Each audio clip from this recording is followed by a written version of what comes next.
Hello friends, my name is Megha Balani and welcome to all of you. दोस्तों, आज जो है हमारा टॉपिक सबसे इम्पॉर्टेंट है और वो है क्लॉजेस।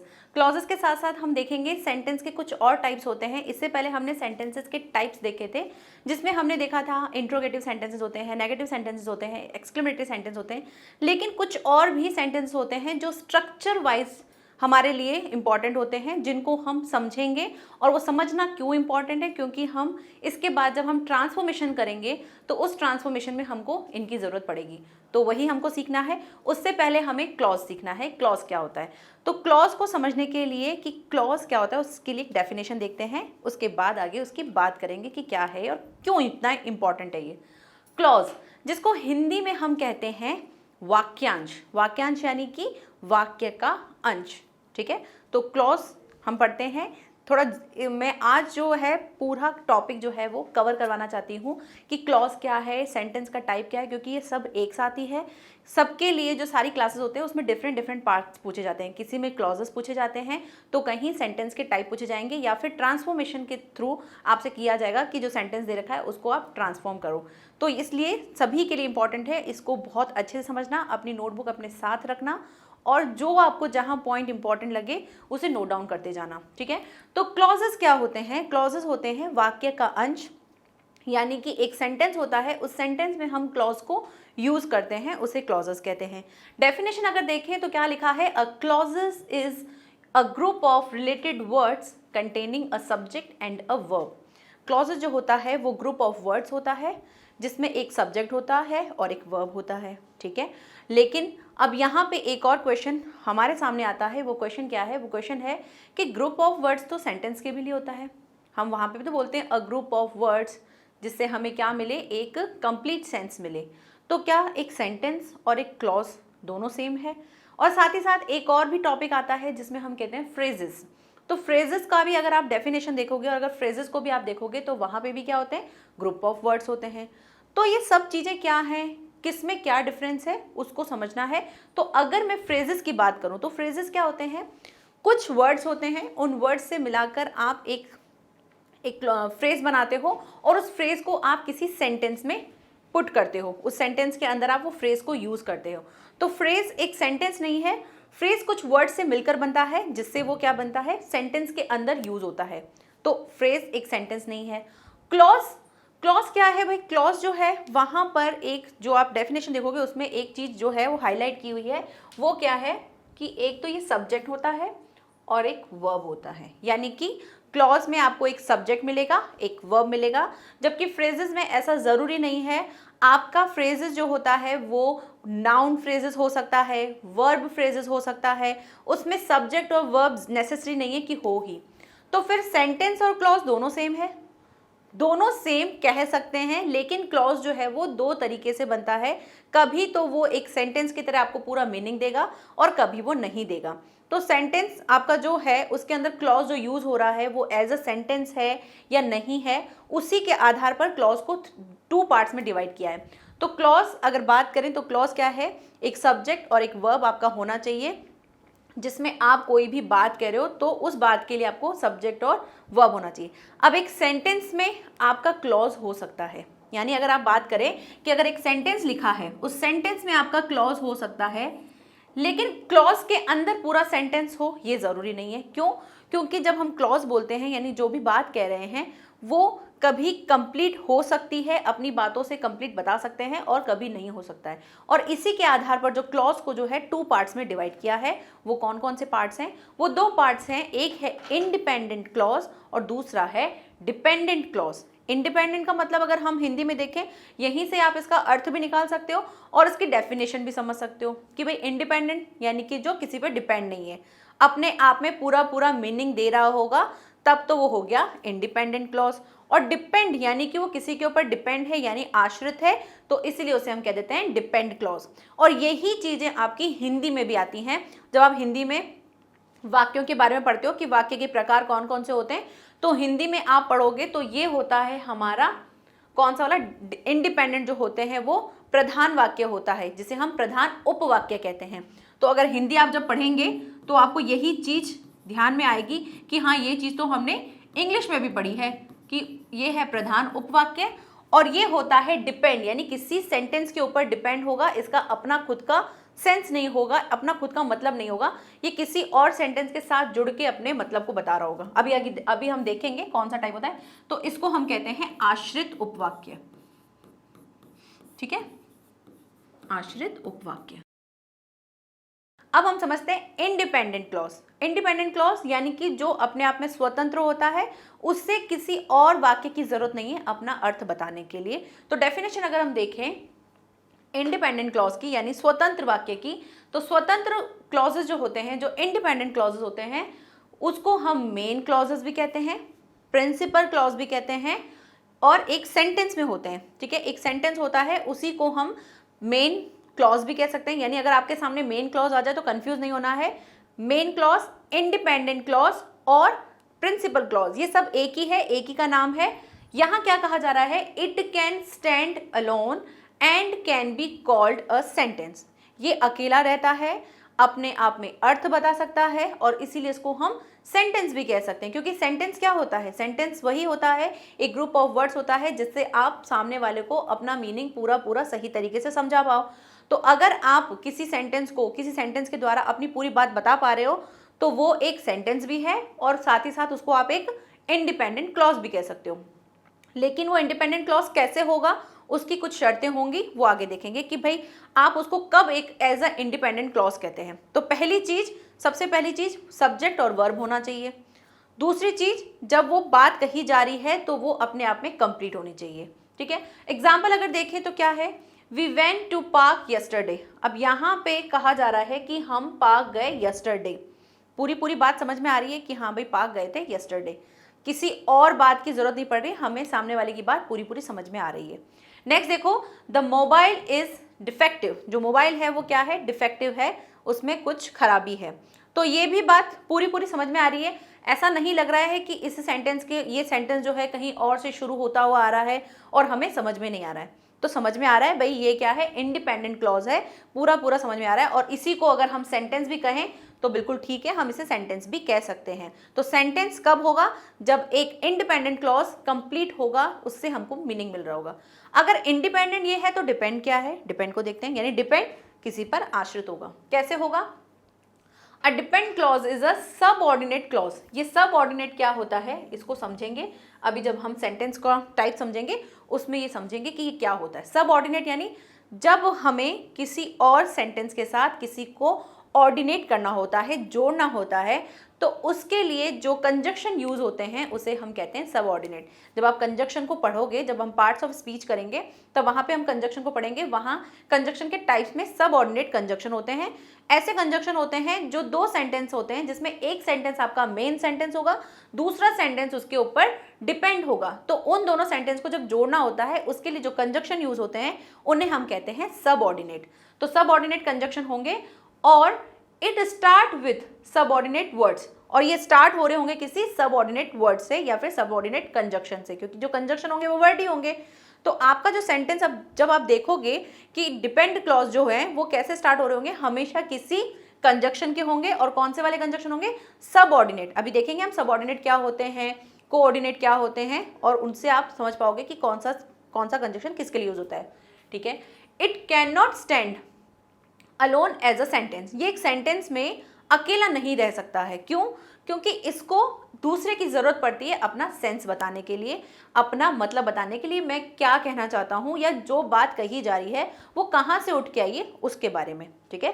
तो एग्जाम्पल अगर देखें, we return when the sun set, we return when the sun set. अब यहां पर एक सेंटेंस में आपको या तो मिल सकता है एक सिंपल सेंटेंस जो पूरी अपने ऊपर किसी के ऊपर डिपेंड नहीं है, इंडिपेंडेंट है, या फिर आपको सेंटेंस कैसा मिलेगा, एक होगा आपका मेन सेंटेंस यानी कि जो इंडिपेंडेंट है, और उसके साथ एक डिपेंडेंट क्लॉज मिलेगा यानी साथ में। तो आप अगर ऐसे कंफ्यूज होते हैं तो आप जो आपका इंडिपेंडेंट है उसे आप मेन क्लॉज कह के बोलो कि एक मेन क्लॉज होगा और दूसरा उसके साथ डिपेंड होगा, ठीक है। तो ऐसे आपको ज़्यादा याद रहेगा।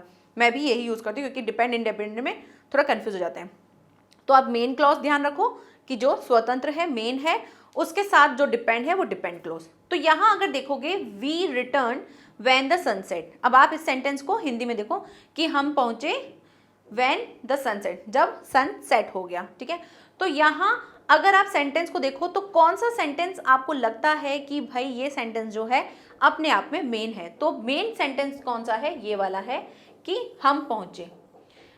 When the sunset, ये when जो है क्या है, एक कंजक्शन है, और ये कौन सा वाला कंजक्शन है, सबऑर्डिनेट है। अभी आप देखोगे इसकी लिस्ट की कौन कौन से हमारे कंजक्शन होते हैं जो सबऑर्डिनेट होते हैं और कौन से हमारे कोऑर्डिनेट होते हैं, उनको भी अभी देखेंगे।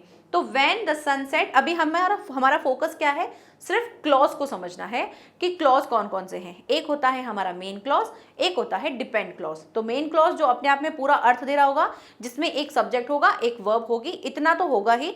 आगे सेंटेंस कवर करने के लिए ऑब्जेक्ट, अदर वर्ड्स, बाकी सारी चीजें हो सकती हैं, बट ये दो मेन चीजें होंगी ही होंगी। तो देखो वी एक सब्जेक्ट है, वर्ब भी दे रखा है, और यहां पर हमारा मेन कंप्लीट हो रहा है। कि अगर हम इसको अलग से बोलें, वी रिटर्न, हम पहुंचे, तो बात समझ में आ रही है। लेकिन अगर आप सेंटेंस यहां से बोलो, व्हेन द सनसेट, जब सनसेट हुआ, अब आप ये बात किसी को कह रहे हो तो सामने वाला सोचेगा हाँ आगे आगे बताओ, इसके आगे क्या, जब आप सनसेट हो गया तब क्या। तो आपकी बात पूरी कंप्लीट नहीं हो रही है, आप सामने वाले को पूरा पूरा सेंस नहीं दे रहे हो। आप कह रहे हो व्हेन द सनसेट, सनसेट बोलने के बाद सामने वाले को और भी उसका रिप्लाई सुनना है कि आगे और क्या इस बात को कंप्लीट किया जा रहा है। बट अगर आप इतना ही सेंटेंस बोलोगे तो ये कंप्लीट नहीं है। इसीलिए क्या है, ये डिपेंड क्लॉज है, क्योंकि जब ये वी रिटर्न के साथ यूज होगा तब ये कंप्लीट एक सेंटेंस बन जाएगा। तो इस पूरे सेंटेंस, इसको तो पूरा आप सेंटेंस कहोगे, लेकिन अगर एक सेंटेंस को अगर आप पार्ट करोगे तो ये कौन सा पार्ट बन रहा है, ये है हमारा मेन क्लॉज और ये है हमारा डिपेंड क्लॉज, ठीक है। एक और देखो, व्हेन शी आस्क्ड मी, जब उसने मुझसे कहा, आई टोल्ड हर, मैंने कहा, that I would not help her, कि मैं तुम्हारी हेल्प नहीं कर सकता। तो यहाँ पर अगर आप देखेंगे तो पहली चीज क्या है, व्हेन दे दिया, ठीक है। तो व्हेन से अगर स्टार्ट हो रहे हैं, हमने अभी भी देखा था कि सब ऑर्डिनेट क्लॉजेस होंगे तो वो सब ऑर्डिनेट वर्ड से स्टार्ट हो रहे होंगे, और वो कौन कौन से वर्ड होंगे, when, why, because, until, till, ये सारी चीजें होती हैं किसके लिए, किसी भी सब ऑर्डिनेट। ऐसे ही बहुत सारे भी होते हैं, अभी बात करेंगे उस पर भी। तो ये सेंटेंस होते हैं, ठीक है। अब यहाँ पे हमेशा ध्यान रखना, एक सेंटेंस में मेन क्लॉज तो होगा ही होगा, चाहे डिपेंडेंट क्लॉज 2, 3, 4, 5 कितने भी हों, लेकिन मेन एक क्लॉज होगा, उसी पे ही सारी बातें डिपेंड होंगी, ठीक है। तो अगर इसमें हम पता करें, हम जब भी हम सेंटेंस देखेंगे तो हमें सेंटेंस में मेन क्लॉज देखना होगा कि मेन क्लॉज कौन सा है। तो यहाँ पर अगर मेन क्लॉज देखें तो मेन क्लॉज है आई टोल्ड हर, क्योंकि इस बात को अगर आप अलग से कहोगे तो सामने वाले को बात पूरी पूरी समझ में आ रही है कि आई टोल्ड हर, मैंने तुम्हें कहा था, ठीक है। जबकि आप इस वाले सेंटेंस को बोलोगे व्हेन शी आस्क्ड मी, जब उसने मुझसे कहा। अब आप जिस किसी को बोल रहे होंगे तो वो आपसे आगे पूछेगा, जब उसने मुझसे कहा, क्या कहा, आगे आपको बताना होगा, रिप्लाई देना होगा कि भाई क्या कहा। आप नहीं बोल पा रहे हो, कंप्लीट बात नहीं पहुंच रही सामने वाले को, तो ये हो गया डिपेंड क्लॉज। और इसमें ये भी क्या है, एक डिपेंड क्लॉज है। अगर इस सेंटेंस में देखें तो दो कौन से हैं, डिपेंड क्लॉज हैं, एक ये वाला और एक सेकंड ये वाला, और ये कौन सा है हमारा मेन, ठीक है। तो that I would not help her, तो ये भी क्या है कि मैंने उसकी हेल्प नहीं की। किसकी हेल्प नहीं की, क्या हेल्प नहीं की, ये पूरा सेंस नहीं समझ में आ रहा है, तो ये हो गया डिपेंड क्लॉज। आई होप आपको डिपेंड क्लॉज और इंडिपेंडेंट क्लॉज समझ में आ गया कि डिपेंड क्या होता है, इंडिपेंडेंट क्या होता है, क्लियर। अब क्या समझना है, अब ये जो डिपेंड क्लॉज है, इस डिपेंड क्लॉज को क्या कर दिया उन्होंने, अलग अलग पार्ट कर दिए। क्यों, क्योंकि हर बार क्या होता है, सेंटेंस में जो आप बोल रहे हो उससे क्या सेंस निकल रहा है, क्या मीनिंग निकल रहा है, किसके बारे में कहा जा रहा है, वो समझना है। और ये समझना क्यों है, क्योंकि जब हम ट्रांसफॉर्मेशन करेंगे तो हमें ये चीज़ पता होनी चाहिए कि किसके बारे में बात हो रही है, और उसी के आधार पर इस डिपेंड क्लॉज को 3 पार्ट्स में डिवाइड किया गया। क्योंकि इंडिपेंडेंट जो होता है वो तो कंप्लीट है, उसमें कोई चीज़ आपको बतानी ही नहीं है कि इसमें कौन सी चीज़ अधूरी है, नहीं है। लेकिन यहाँ पर जो है डिपेंड क्लॉज में आपको बताना होगा कि किसके बारे में बात हो रही है, और ये जो आपका यूज हो रहा है, सब ऑर्डिनेट जो कंजक्शन यूज हो रहे हैं, ये किसको इंडिकेट कर रहे हैं। तो उसी के आधार पर क्या हुए, 3 क्लॉज हमारे डिवाइड हो गए। और 3 क्लॉज कौन कौन से हैं, noun clause, adjective clause and adverb clause. पहले इनके नाम समझ लेते हैं, फिर इनको समझेंगे। नाउन का मतलब सभी को पता है, संज्ञा, संज्ञा के क्लॉज, यानी जब आपका क्लॉज संज्ञा के स्थान पर प्रयुक्त हो रहा होगा, नाउन की जगह प्रयुक्त हो रहा होगा, तब वो हमारा नाउन क्लॉज होगा, ठीक है। तो उसको संज्ञा कह देंगे। एडजेक्टिव क्या होता है, एडजेक्टिव यानी कि विशेषण, जब हम पार्ट्स ऑफ स्पीच करेंगे इसको डिटेल में समझने वाले हैं हम एक एक चीज़ को, ताकि आपको कभी भी किसी सेंटेंस को अगर फ्रेम करना हो आपको पता होना चाहिए जो चीज़ मैं लगा रहा हूँ या जो सेंटेंस में मैं लिख रहा हूँ वो क्या इफेक्ट देंगी, ठीक है। तो वो भी चीज़ समझेंगे हम। एडजेक्टिव क्या होता है? विशेषण, यानी किसकी विशेषता बताते हैं? जो संज्ञा या सर्वनाम की विशेषता बताते हैं, यानी नाउन और प्रोनाउन की जो विशेषता बताते हैं वो एडजेक्टिव होते हैं, ठीक है। नेक्स्ट है एडवर्ब। एडवर्ब क्या होता है? एडवर्ब को हम हिंदी में कहते हैं क्रिया विशेषण।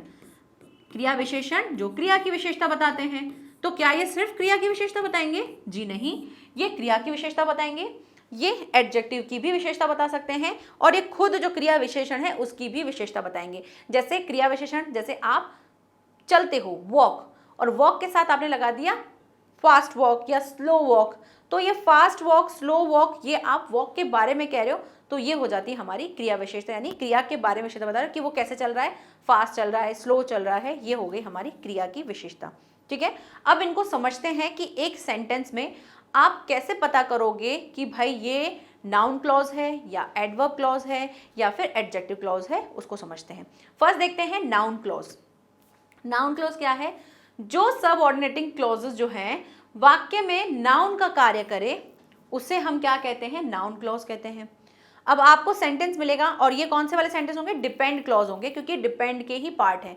तो जब आप डिपेंड क्लॉज देखोगे, यानी कि एक सेंटेंस होगा जिसमें एक मेन क्लॉज होगा, दूसरा वाला कौन सा होगा? डिपेंड क्लॉज होगा, और उस डिपेंड क्लॉज को आपको पता करना है कि भाई ये मेन सेंटेंस के लिए कौन सा रोल प्ले कर रहा है, नाउन का प्ले कर रहा है, एडजेक्टिव बता रहा है, या फिर कोई एडवर्ब बता रहा है। तो वो पता करने के लिए हमें तीनों के रूप को समझना होगा। तो पहला है नाउन क्लॉज, उसमें तो बता दिया कि भाई जो नाउन होता है उसके बारे में बताया जाता है, कि जो भी आपका नाउन होगा मेन सेंटेंस में उसके बारे में हमें बताया जाता है। तो क्या हो सकते हैं ये क्लॉज? आपका हो सकता है that, who, whom, what, which, what, अच्छा what 2 टाइम्स आ गया, what, why, it and etc. ऐसे ही और भी बहुत सारे हैं, तो इन सभी को ध्यान रखना है। अब एक चीज़ आपको सबसे मेन पॉइंट कि आप कैसे पता करोगे कि एक सेंटेंस में नाउन क्लॉज है या फिर एडजेक्टिव क्लॉज है या एडवर्ब क्लॉज है। तो उसके लिए एक चीज़ ध्यान रखना, जब भी हम क्वेश्चन करें, जो भी आपका मेन सेंटेंस है उस मेन सेंटेंस के साथ वर्ब के साथ आप क्वेश्चन करो, कैसे? व्हाट या फिर हु, ठीक है। और आंसर में जो आपको मिले, अगर लगता है आपको कि इससे आंसर मिल रहा है हमारा, कि जो डिपेंड क्लॉज है वो आंसर दे रहा है, इसको जस्टिफाई कर रहा है, तब तो वो नाउन क्लॉज हो जाएगा। और नहीं दे रहा है तो फिर आगे देखेंगे और कौन कौन से क्लॉज है उसके अकॉर्डिंग देखेंगे, ठीक है। तो एग्जाम्पल अगर देखें, I told that I don't like it, तो पहला काम क्या करना है? पहला काम हमें मेन क्लॉज देखना है और दूसरा डिपेंड क्लॉज देखना है, दोनों को अलग अलग करना है। तो अलग अलग करना, अब हमको समझ में आ रहा है कि कोई कनेक्टर का काम कर रहा है, कोई कंजक्शन होगा। कंजक्शन हमने इतने सारे सेंटेंस अपनी लाइफ में देखे हैं, तो देख के तो ये तो पहचान लेंगे कि भाई कौन सा कंजक्शन है और कहाँ सेंटेंस ब्रेक हो रहा है और एक सेंटेंस कंप्लीट हो रहा है। तो आई टोल्ड, ये यहाँ पर क्या है? मेन क्लॉज है। इसके बाद दैट से स्टार्ट क्या हो रहा है? दैट से स्टार्ट हो रहा है हमारा डिपेंड क्लॉज। अब ये डिपेंड क्लॉज क्या है, कौन सा वाला है, उसको पता करने के लिए आपको क्या करना है? जो भी आपका मेन क्लॉज है उसके साथ आपको हु और व्हाट करके क्वेश्चन करके देखो। I told what, I told what, आपने क्या कहा? That I don't like it, आपने क्या कहा? कि आई डोंट लाइक इट, मुझे पसंद नहीं है। आ रहा है ना अपना आंसर? क्योंकि हम क्वेश्चन कर रहे हैं I told what, I told that I don't like it. ये सारी चीज़ें आपको कहाँ काम आती हैं? जब आप क्वेश्चन आंसर्स करते हो वहाँ भी ये चीज़ें अप्लाई होती हैं, तो आप इससे बहुत सारी चीज़ें सीख पाओगे। ये एडवांस है, और जो 11th क्लास के बच्चे जो सिंथेसिस करने वाले हैं उनके लिए ये बेस है। इसके बाद आप ट्रांसफॉर्मेशन सीखोगे, तो ये चीज़ें आपको ध्यान होनी चाहिए। तो आई टोल्ड क्वेश्चन किया, मिला क्या? व्हाट करने से क्वेश्चन मिल गया, that I don't like it, ठीक है।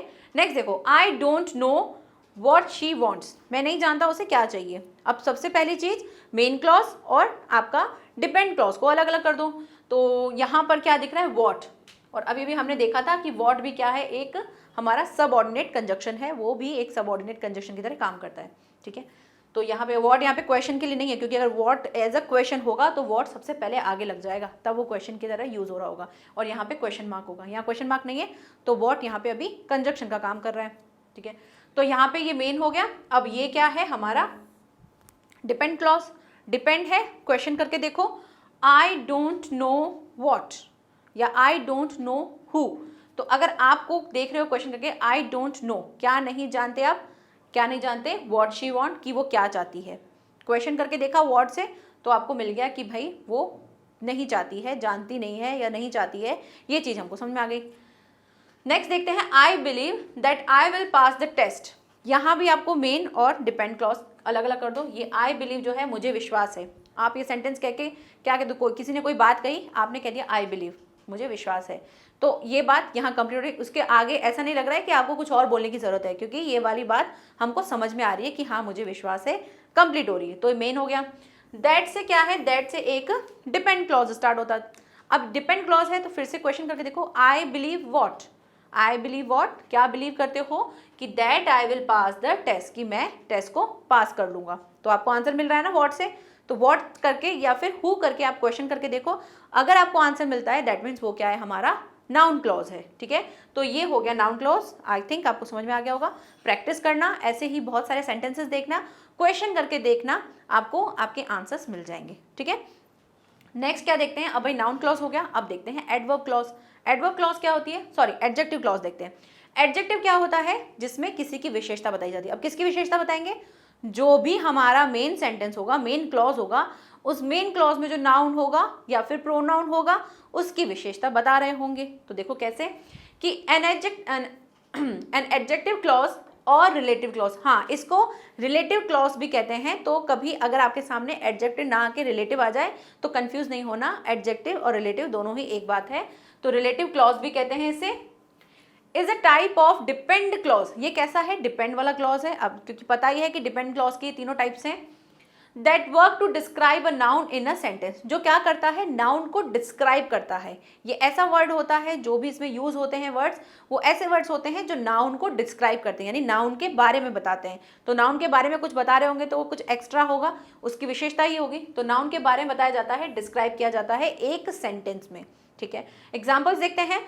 फर्स्ट लिखा है the flowers that we picked up last week have died. जो फ्लावर्स जो है हमने जो लास्ट वीक पिक्ड किए थे, मतलब निकाले थे, वो क्या हो गए, डाइड हो गए, यानी कि मुरझा गए, मर गए। तो यहाँ पे पहला काम, वही सबसे पहला काम क्या करना है, मेन और आपका डिपेंड निकालो। तो मेन क्लॉज हो गया कि फ्लावर्स, कौन से वाले flowers, that we picked up last week have died, वो वाले फ्लावर्स जो लास्ट वीक हमने तोड़े थे। तो ये क्या है, फ्लावर के बारे में बता रहे हैं, एक्स्ट्रा इन्फॉर्मेशन दे रहे हैं, फ्लावर की विशेषता बता रहे हैं, भाई कौन से वाले फ्लावर, जो हमने लास्ट वीक तोड़े थे वो वाले फ्लावर। तो that we picked up last week have died, ये सारा क्या है, ये एक कौन सा वाला क्लॉज है, ये वाला क्लॉज है हमारा एडजेक्टिव क्लॉज या फिर रिलेटिव क्लॉज, जिसमें हम किसी भी नाउन के बारे में विशेषता बता रहे हैं, भाई कौन सा वाला फ्लावर जो हमने लास्ट वीक पिक्ड किया था वो वाला। नेक्स्ट देखते हैं, the boy who claimed to have a broken arm caught the ball. The boy, कौन, एक बॉय, उसके बारे में कहा जा रहा है, हु क्लेम, अब हु से स्टार्ट हो रहा है, ये हो गया हमारा डिपेंड क्लॉज और ये हो गया हमारा मेन क्लॉज। तो डिपेंड क्लॉज क्या कह रहा है, द बॉय, वो वाला बॉय जिसने क्या किया था, क्लेम किया अपनी ब्रोकन आर्म से, और क्या कर दिया उसने, कॉट किया बॉल को। ठीक है, कैच कर लिया बॉल को। तो यहाँ पर बॉय, कौन सा वाला बॉय, उसकी विशेषता बता रहे हैं, the boy who claim to have a broken arm, जिसने अपनी ब्रोकन आर्म के लिए क्लेम किया। तो आपको यहाँ से समझ में आ रहा है कि भाई किसके बारे में बोल रहे हैं, कि जो भी नाउन है उसके बारे में कुछ एक्स्ट्रा चीज बताई जा रही होगी, वो होगा हमारा एडजेक्टिव क्लॉज या फिर रिलेटिव क्लॉज। नेक्स्ट देखते हैं, I remember the time when cell phone didn't exist, मुझे वो टाइम याद है जब सेल फोन नहीं होता था, उसके बारे में। तो यहाँ पे भी अगर हम सेंटेंस को ब्रेक करें तो कौन सा है, ये वाला तो हमारा मेन है, और यहाँ से क्या है, यहाँ से हमारा डिपेंड हो जाता है। और डिपेंड होने के साथ ही क्या क्या बताना है आपको, भाई I can remember the time, कौन सा वाला टाइम, वो वाला टाइम जब सेलफोन नहीं होते थे। तो टाइम की विशेषता बता रहे हैं कि भाई कौन सा वाला टाइम, जब ये फोन नहीं होते थे, उसके बारे में बताया जा रहा है, तो ये विशेषता हो गई। अब आपने नाउन के बारे में तो पता कर लिया कि नाउन में आप हु और व्हाट करके क्वेश्चन कर लोगे। तो क्या मैम यहाँ पे भी कोई ऐसी ट्रिक है जिससे हम पता कर सकें कि कैसे सेंटेंस में हम पता करेंगे कि हाँ ये जो है ये एज अ एडजेक्टिव यूज हो रहा है? तो उसके लिए आपको क्या करना है, उसके लिए आपको देखना है जो भी आपका सबऑर्डिनेट कंजक्शन जो है उसके जस्ट पहले क्या यूज हो रहा हो, कोई नाउन या फिर प्रोनाउन यूज हो रहा हो। नाउन हमें पता है सबको कि नेम, पर्सन, प्लेस, थिंग्स, ये सारी चीज़ें क्या होती है, नाउन होती है। जिस भी चीज़ को आप नाम दे सकते हो वो नाउन होता है। तो आपको अगर फ्लावर दिख रहा है, फ्लावर एक नाम है, एक नाउन है, तो आप नाउन के बाद उसके बारे में कुछ कह रहे हो तो ये हो जाएगा एडजेक्टिव। ठीक है, तो आपको ध्यान रखना है कि अगर आपको किसी की विशेषता लग रही है कि हाँ इसमें कुछ बता रहे हैं उसके बारे में, तो जिस नाउन के बारे में बता रहे हैं वो जस्ट सबऑर्डिनेट कंजक्शन के पहले यूज हो रहा होगा नाउन। आप यहाँ देखोगे तो दैट से पहले फ्लावर यूज हो रहा है, हु से पहले बॉय यूज हो रहा है, बॉय भी एक नाउन है। व्हेन से पहले टाइम यूज हो रहा है, टाइम, आप टाइम को भी एक नाम दे रहे हो, टाइम भी क्या है, एक नाउन है। तो जिस चीज को आप नाम दे सकते हो वो सारे क्या होते हैं, नाउन होते हैं। तो आप जब भी एडजेक्टिव देखोगे तो एडजेक्टिव के लिए क्या होगा, नाउन होगा, उस नाउन के जस्ट बाद आपका सबऑर्डिनेट कंजक्शन होगा, जिसमें आप क्वेश्चन करके विशेषता देख रहे होंगे कि भाई विशेषता बता रहे हैं या क्या बता रहे हैं। चलिए, अब ये हो गया हमारा एडजेक्टिव रिलेटिव।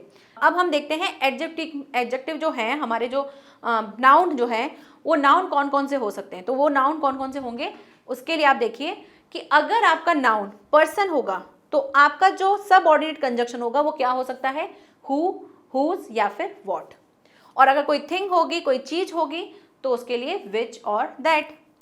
और अगर किसी का प्लेस होगा, कोई जगह होगी, जैसे ताजमहल कह दिया, हवा महल कह दिया, तो उसके बाद जो कंजक्शन यूज हो रहा होगा सबऑर्डिनेट में वो हो रहा होगा आपका वेयर। नेक्स्ट टाइम, अगर टाइम की बात हो रही है तो टाइम के साथ क्या यूज होगा, व्हेन। अभी भी हमने देखा था टाइम के साथ, तो टाइम के साथ आपका क्या यूज हो रहा होगा, व्हेन। पोजीशन, यानी कि किसी के अधिकार के संबंध में बात हो रही होगी, तब हम किसको यूज करेंगे, हुज। तो आपको कंजक्शन देख के समझ में आ जाएगा भाई किसके बारे में बात हो रही है। क्लियर।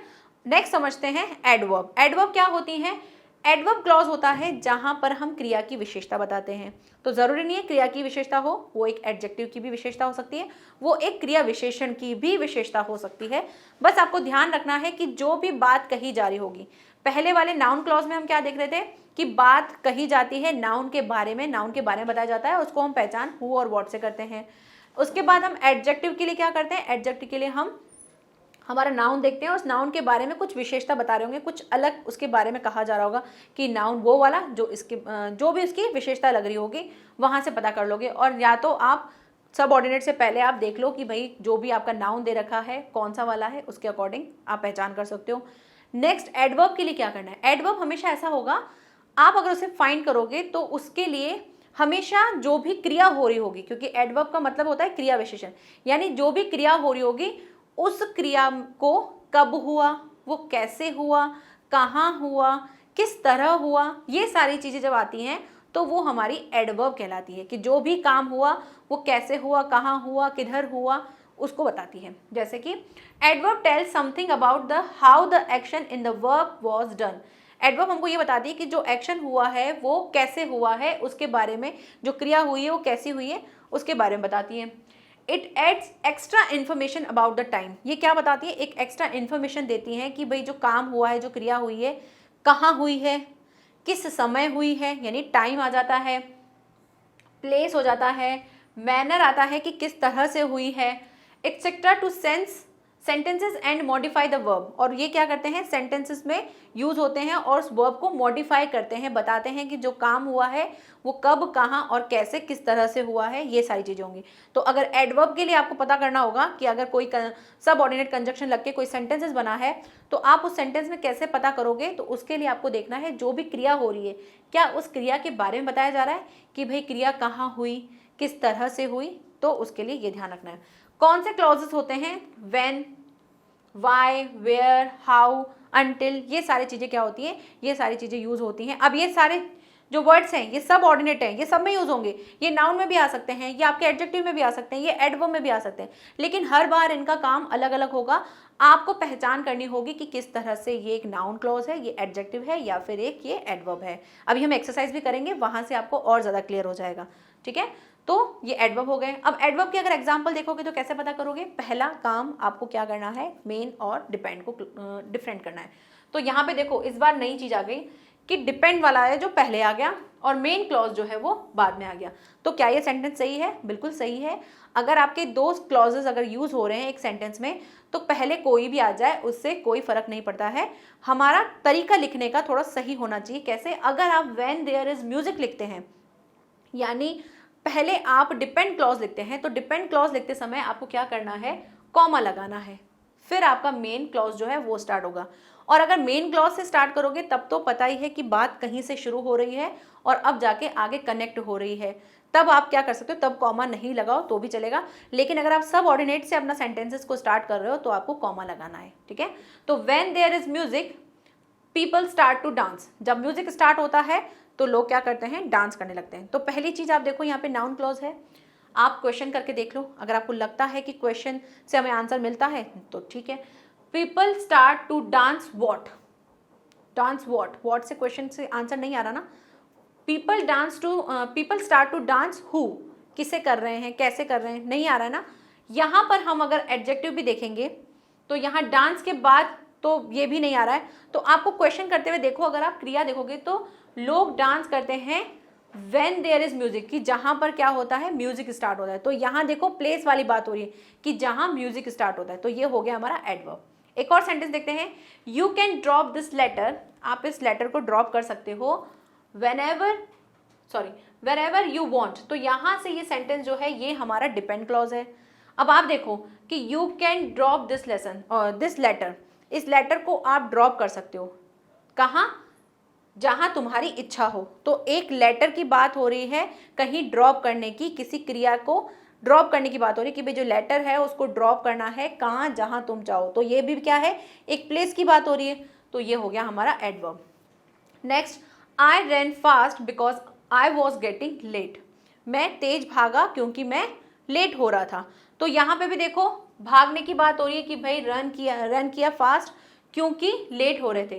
तो क्रिया हो रही थी और क्रिया के बारे में बता रहे हैं क्यों हो रहे थे, कि भाई लेट हो रहे थे। तो यहाँ पर जब भी आप एडवर्ब देखोगे तो वहाँ पे आपको मिल रहा होगा कि क्यों, कैसे, कहाँ, कब, इस तरह के क्वेश्चन होंगे जिनके आप आंसर्स दे रहे होंगे, ठीक है। नेक्स्ट है, I will give you chocolate if you finish your homework, मैं तुम्हें चॉकलेट दूंगा या दूंगी यदि तुम अपना होमवर्क कंप्लीट कर लोगे। तो इफ से स्टार्ट हो रहा है, ये हमारा डिपेंड क्लॉज है। I will give you chocolate, क्या देने की बात हो रही है भाई, चॉकलेट देने की बात हो रही है। कब देंगे, जब आप फिनिश कर लोगे अपना होमवर्क। तो यहाँ पे क्रिया हो रही है, कब हो रही है, कैसे हो रही है, कहाँ हो रही है, ये सारी चीजें अगर आपको आंसर से मिलती हैं तो वो हो जाएगा एडवर्ब। और उसके बाद भी नहीं समझ में आ रहा है तो एलिमिनेट करके देख लो कि भाई नाउन के लिए क्या है, क्वेश्चन करके देखना है हु और व्हाट से, आ रहा है तो ठीक है। और एडवर्ब के लिए जो आपके एडजेक्टिव है या रिलेटिव के लिए आपको क्या करना है, आपको देखना है किसी नाउन की विशेषता बताई जा रही है क्या। जैसे यहाँ पर चॉकलेट की विशेषता बता रहे हैं क्या कि भाई चॉकलेट ऐसा है, अच्छा है, मीठा है, डार्क चॉकलेट है, मीठा चॉकलेट है, व्हाइट चॉकलेट है, ये नहीं बता रहे ना। विशेषता देखो कि भाई चॉकलेट के बारे में कुछ बताया जा रहा है क्या, कि लार्ज चॉकलेट, पैकेट वाला चॉकलेट, कलरफुल पैकेट चॉकलेट, ऐसा नहीं बता रहे हैं। सिर्फ बताया जा रहा है कि दिया जाएगा कि भाई जो काम क्रिया जो है उसके बारे में बात हो रही है कि भाई जो ये चॉकलेट है वो तुम्हें तब मिलेगा जब तुम क्या करोगे, होमवर्क को फिनिश कर लोगे। तो आई होप आपको समझ में आ गया होगा कि भाई एडवर्ब क्या है। एक बार और पढ़ लीजिएगा, फिर से वीडियो देख लीजिएगा, समझ में आ जाएगा। बहुत ज़्यादा नहीं है, सिर्फ आपको छोटी छोटी बातों का ध्यान रखना है, ठीक है। अब ये तो हो गए हमारे क्लॉज। अब ये क्लॉज एक सेंटेंस में कैसे दिखते हैं, कहाँ कैसे यूज होते हैं, उसको देखते हैं, ठीक है। तो देखो भाई टाइप्स ऑफ सेंटेंस, अब इससे पहले हमने बहुत सारे टाइप देख लिए सेंटेंस के, वो सारे टाइप अलग थे। ये सारे सेंटेंस जो हैं ये कैसे हैं, ये स्ट्रक्चर वाइज है, यानी आप एक सेंटेंस को, छोटे सेंटेंस को जब बड़ा करते हुए लिखते हो तो उसके लिए आपको कुछ कंजक्शन को यूज़ करना होता है, और उन कंजक्शन को यूज़ करते करते आप अपने सेंटेंस को बड़ा बनाते हो। और इनको बड़ा बनाने के लिए आपको ध्यान होना चाहिए, आपको पता होना चाहिए कि मेन बात क्या है और उस मेन बात के साथ हम क्या क्या ऐड कर रहे हैं, ठीक है। तो फर्स्ट देखते हैं सिंपल सेंटेंस। सिंपल सेंटेंस जिसको हम हिंदी में क्या कहते हैं, साधारण वाक्य। अगर आप हिंदी पढ़ रहे होंगे तो हिंदी में भी यही टॉपिक रिवाइज हो रहा है, यही टॉपिक आपका आ रहा है, बस वो हिंदी में है, ये इंग्लिश में है। तो इसको कहते हैं हम सरल वाक्य। कंपाउंड सेंटेंस जिसे हम कहते हैं संयुक्त वाक्य।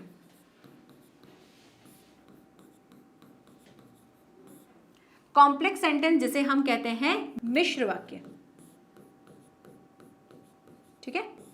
तो सरल वाक्य, जिसमें सरल वाक्य होगा, सिंपल वाक्य होगा। समझते हैं कैसे, कि सरल वाक्य क्या होता है, सिंपल सेंटेंस जिसमें सरल वाक्य हो यानी कि एक क्रिया हो, वही हमारा सिंपल वाक्य होता है। तो जब आपको कोई सेंटेंस दिखेगा तो उसके लिए आपको पता होना चाहिए सेंटेंस कैसा है। तो सेंटेंस सिंपल है उसके लिए आपको एक चीज ध्यान रखनी है कि वर्ब कितनी होनी चाहिए, वर्ब एक होनी चाहिए। एक वर्ब हो तो वो हो जाता है हमारा सिंपल। एक वर्ब एक सब्जेक्ट बन गया हमारा सिंपल सेंटेंस। अब जरूरी नहीं है ना कि आपका सब्जेक्ट एक ही हो, कई बार एक से ज्यादा लोग भी हो सकते हैं, तो भी हमारा सेंटेंस क्या बनेगा, सिंपल ही बनेगा। सिर्फ ध्यान क्या रखना है, आपका कॉन्सेंट्रेट होना चाहिए वर्ब के ऊपर कि भाई वर्ब एक होनी चाहिए। अगर खा रहा है कोई, ईटिंग कर रहा है, तो ईटिंग राम सीता रमेश कितने लोग भी कर रहे हैं, लेकिन काम एक ही होना चाहिए, वर्ब एक होनी चाहिए, तब तो वो सिंपल सेंटेंस होता है। तो सिंपल सेंटेंस के अगर हम एग्जांपल देखें तो क्या है, दिस इज माय ऑफिस, यहाँ पर दिस एक सब्जेक्ट है, इज माय ऑफिस यहाँ पे बता रहे हैं कि भाई ये ऑफिस है, तो वर्ब क्या है, एक ही दे रखी है। नेक्स्ट है आई नो हिज एड्रेस, मैं उसका एड्रेस जानता हूं। तो आई एक सब्जेक्ट है, नो एक वर्ब है, एक ही वर्ब दे रखी है, इसके अलावा कोई वर्ब नहीं दे रखी। तो वर्ब एक होनी चाहिए, आपके सब्जेक्ट एक से ज्यादा हो तो भी प्रॉब्लम नहीं है। जैसे कि Geeta and Sunita were going to market, Geeta और सुनीता कहाँ गई थी, मार्केट गई थी। तो सब्जेक्ट यहाँ पे मेरे दो हैं, एक गीता है एक सुनीता है, ठीक है, लेकिन वर्ब एक होनी चाहिए। वर्ब तो एक ही हो रही है कि काम क्या हो रहा है, जाने का हो रहा है। ऐसा नहीं है कि गीता और सुनीता दोनों के लिए अलग अलग वर्ब यूज हो रही है, वर्ब एक ही यूज हो रही है। तो आपको ध्यान रखना है सिंपल सेंटेंस में वर्ब एक होनी चाहिए। क्लियर। नेक्स्ट देखते हैं complex sentence, sorry compound sentence देखते हैं। कंपाउंड सेंटेंस क्या होता है, कंपाउंड, नाम से ही पता है कंपाउंड, यानी जब हम दो को कंपाउंड करते हैं, जोड़ते हैं, तब वो सेंटेंस कौन से होते हैं, कंपाउंड सेंटेंस।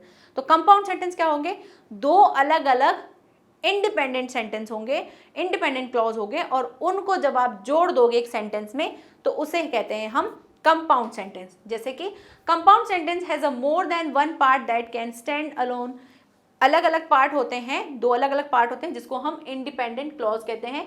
ये हमने समझ लिया, इसको समझना जरूरी था, क्योंकि अगर यहाँ पहले से ही दिखा होता हम नहीं समझ पाते कि इंडिपेंडेंट क्लॉज क्या, किसकी बात हो रही है, समझ में ही नहीं आ रहा है। तो इंडिपेंडेंट क्लॉज जो सिंपल इंडिपेंडेंट हो, अपने आप में संपूर्ण अर्थ दे रहे हो, लेकिन वो किसके साथ जुड़े होंगे, एक कंजक्शन के थ्रू जुड़े होंगे। ठीक है, तो कंजक्शन कौन सा होगा वो भी देखते हैं। तो independent clauses are connected by the coordinate conjunction. यहाँ पे एक नई लाइन आई है, कोऑर्डिनेट। इससे पहले हमने सब ऑर्डिनेट देखा था। कोऑर्डिनेट क्या होता है, जो कोऑर्डिनेट करे, जोड़ने का काम करे, उसको हम कोऑर्डिनेट कहते हैं। तो कोऑर्डिनेट कंजक्शन यानी दो सेंटेंस होंगे जिसमें क्या होंगे, एक सब्जेक्ट होगा,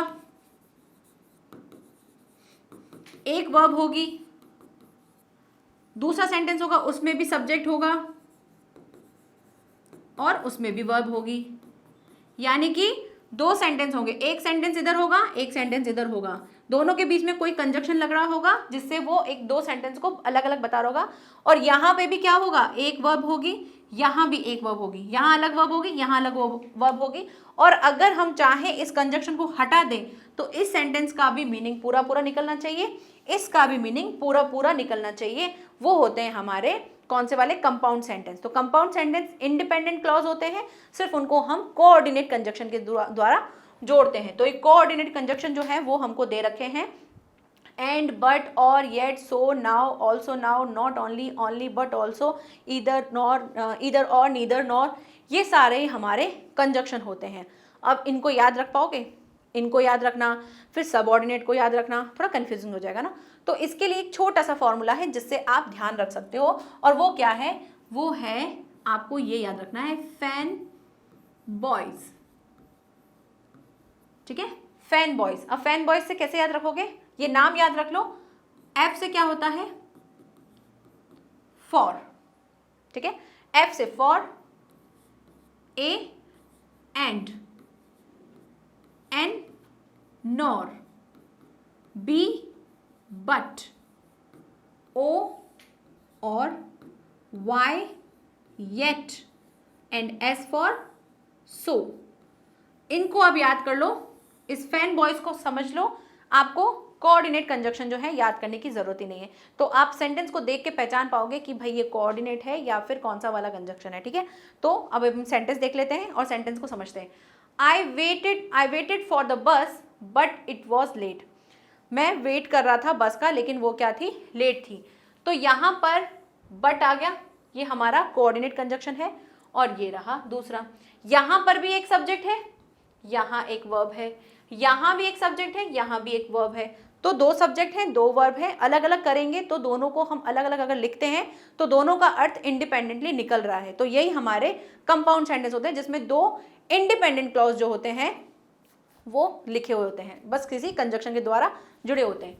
नेक्स्ट देखते हैं, I like T and he likes coffee. मैं टी पसंद करती हूँ और वो कॉफ़ी पसंद करते हैं।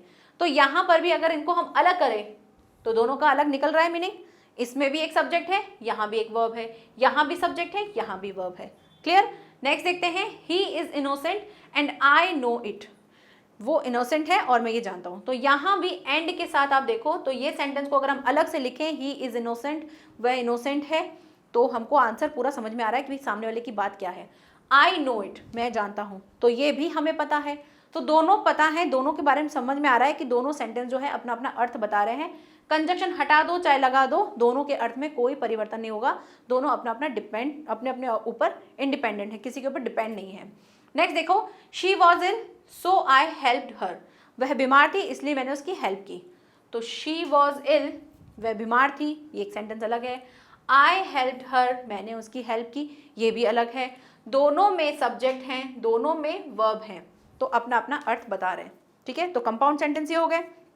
अब समझते हैं कॉम्प्लेक्स सेंटेंस। कॉम्प्लेक्स सेंटेंस क्या है भाई? अभी तक जितनी कहानी समझी थी ना जो क्लॉजेस की, वो सारी क्लॉजेस की कहानी यहाँ अप्लाई होगी, क्योंकि इंडिपेंडेंट जो क्लॉजेस होते हैं उन्हीं के आधार पर ये सारे सेंटेंस बने होते हैं और इन्हीं में हमको बताना होता है कि कौन सा कैसा वाला क्लॉज है। तो देखो, कॉम्प्लेक्स सेंटेंस क्या होते हैं? एटलीस्ट टू पार्ट्स होते हैं, one can stand alone and another one that can not. हमने अभी भी देखा था कि जब भी कोई सेंटेंस होगा तो उसमें एक मेन वाला होगा, मेन क्लॉज होगा, और एक डिपेंड क्लॉज होगा। तो मेन क्लॉज और डिपेंड क्लॉज, तो एक क्लॉज जो होगा वो अलोन होगा, अपना अर्थ स्वयं दे सकता होगा, दूसरा वाला नहीं दे सकता होगा। ठीक है, अब यहाँ नेक्स्ट देखते हैं। नेक्स्ट लाइन क्या कहा जा रहा है? The part that can not stand alone is linked to the rest of the sentence by the subordinating conjunction. जो पार्ट अलोन नहीं रह सकता है, जो अकेला नहीं रह सकता है, वो लिंक्ड होता है, जुड़ा हुआ होता है, किसके द्वारा? सबऑर्डिनेट कंजक्शन के द्वारा। हमने पढ़ा था अभी सबऑर्डिनेट कंजक्शन, तो हमें समझ में आ रहा है कि भाई ये जो लाइनें लिखी हैं इसका मतलब क्या है। यानी कि कॉम्प्लेक्स सेंटेंस कैसा है? कॉम्प्लेक्स सेंटेंस में एक हमारा मेन सेंटेंस होगा, मेन क्लॉज होगा, बाकी उसके ऊपर डिपेंड होगा। तो मेन क्लॉज जो है और जो डिपेंड है, उन दोनों को जो ज्वाइन करने वाला जो लिंक होगा वो कौन सा होगा? सबऑर्डिनेट कंजक्शन होंगे। अभी हमने कोऑर्डिनेट कंजक्शन देखे थे, उनके अलावा जितने भी होंगे वो सारे कैसे होंगे कंजक्शन? वो सारे सबऑर्डिनेट कंजक्शन होंगे, जो हमें बता रहे होंगे कि ये वाली बात जो है किसी पर डिपेंड है, यानी इससे पहले कोई बात शुरू हुई थी। जैसे हमने अभी वहाँ सेंटेंस देखा था, we return when the sunset. तो यहाँ देख लो कौन सा है? वी रिटर्न, हम लौटे, व्हेन द सनसेट। अब यहाँ हमको कॉम्प्लेक्स सेंटेंस समझ में आ रहा है। नेक्स्ट देखिए, अब ये जो कुछ लिस्ट दे रखी है जो सबऑर्डिनेट कंजक्शन की है, वो कौन कौन सी है? कंजक्शन कौन कौन से? After, as, because, once, till, until, if, when, while, whether, then, ये सारी चीजें। और भी इसके अलावा बहुत सारे सबऑर्डिनेट कंजक्शन होते हैं जो हमें बताते हैं कोई एक सेंटेंस दूसरे पे डिपेंड है। एग्जाम्पल देखें तो क्या है? When she asked me I told her that I would not help her. हमने यही सेंटेंस अभी भी देखा था। तो यहाँ पे मेन हमको बताना है कि मेन क्लॉज कौन सा है और डिपेंड क्लॉज कौन सा है। मेन क्लॉज हमने देखा था तो वो था आई टोल्ड हर। बाकी ये दोनों क्या हैं? ये दोनों डिपेंड हैं। ठीक है, तो ये डिपेंड हो गए। नेक्स्ट क्या दे रखा है? As I try to enter the hotel. जब मैंने होटल अंदर जाने के लिए ट्राई किया, तो देखो यहीं से स्टार्ट हो रहा है, as I try to enter the hotel. As आ गया। एज भी क्या है? एक सबऑर्डिनेट कंजक्शन है कि जब मैंने या जैसे ही मैंने होटल में एंटर करने के लिए ट्राई किया, तो पहले से ही सेंटेंस किससे स्टार्ट हो रहा है? हमारे सबऑर्डिनेट कंजक्शन से स्टार्ट हो रहा है, तो हमें कॉमा लगाना है। ठीक है, कॉमा लगा दिया। द वॉचमैन सेड, वॉचमैन ने कहा, that there was no room. तो वॉचमैन ने कहा मुझे कि यहाँ पर कोई रूम नहीं है। तो that there was a room जो है, ये क्या है? ये एक हमारा डिपेंड क्लॉज है। ठीक है, लेकिन बचा क्या? जो वॉचमैन है, द वॉचमैन सेड, ये हमारा मेन क्लॉज है। तो आपको देखना है कि मेन क्लॉज कौन सा है और हमारा डिपेंड क्लॉज कौन सा है। ठीक है, तो इस तरह से हमें पता चल गया। अगर हम समराइज करें पूरे टॉपिक को तो क्या क्या समझा हमने, क्लॉज समझे थे कि क्लॉज के 3 टाइप्स होते हैं। पहले 2 टाइप्स होते हैं, 2 टाइप्स में हम डिपेंड और इंडिपेंडेंट देखते हैं। डिपेंड जो किसी पे डिपेंड होते हैं, आश्रित होते हैं, यानी उनको किसी सेंटेंस की जरूरत पड़ती है, मेन सेंटेंस की जरूरत पड़ती है और वो किसी सबऑर्डिनेट कंजक्शन के द्वारा जुड़े हुए होते हैं। और जो इंडिपेंडेंट होते हैं, जो स्वतंत्र होते हैं, किसी ऊपर डिपेंड नहीं होते हैं, वो अपने आप में पूरा अर्थ दे रहे होंगे, उसमें एक सब्जेक्ट होगा, एक वर्ब होगी और अपना पूरा अर्थ दे रहे होंगे, सामने वाले को बात समझ में आ रही होगी। फिर हमने देखा था जो हमारे इंडिपेंडेंट, जो डिपेंडेंट क्लॉज जो होते हैं, वो डिपेंडेंट क्लॉज होते हैं किसी पे डिपेंड, और वो होते हैं 3 टाइप के। कौन कौन से, नाउन, हमारे एडजेक्टिव और कौन से, एडवर्ब। नाउन जिसमें आप पता करोगे, नाउन की तरह की क्वेश्चन करके देखोगे हु और व्हाट से। एडजेक्टिव में आप देखोगे किसी की विशेषता बता रहे हैं। एडवर्ब में जो आप क्रिया कर रहे हो वो कब, कहाँ, कैसे, किस तरह से हुई थी, उसके बारे में होगा। नेक्स्ट हमने देखे थे सेंटेंस के टाइप कौन कौन से। सिंपल सेंटेंस जहां एक वर्ब होगी, एक सब्जेक्ट होगा। सब्जेक्ट आपके 1 से 2 3 ज्यादा हो सकते हैं, लेकिन वर्ब जो है, काम जो है वो एक ही हो रहा होगा। नेक्स्ट कंपाउंड सेंटेंस में सब्जेक्ट भी 2 होंगे, वर्ब भी 2 होंगी और दोनों अलग अलग होंगे, अपने आप में स्वतंत्र होंगे, किसी पे डिपेंड नहीं होंगे, इंडिपेंडेंट होंगे और वो एक कंजक्शन के द्वारा जुड़े होंगे और वो होते हैं कोऑर्डिनेट कंजक्शन। ठीक है, और कोऑर्डिनेट कंजक्शन मैंने आपको बता दिया, फैन बॉयज से आप पता कर सकते हो कि कौन से कंजक्शन होते हैं। नेक्स्ट हमने देखा था कॉम्प्लेक्स सेंटेंस। कॉम्प्लेक्स सेंटेंस क्या होंगे, जिसमें एक मेन सेंटेंस होगा, दूसरा उस पर डिपेंड होगा और वो किससे जुड़े होंगे, एक सब ऑर्डिनेट कंजक्शन से। क्लियर, इतनी बात समझ में आ गई। अब हम करते हैं एक्सरसाइज, जहां आपको बताना है कि किस तरह से कहाँ क्या यूज हो रहा है।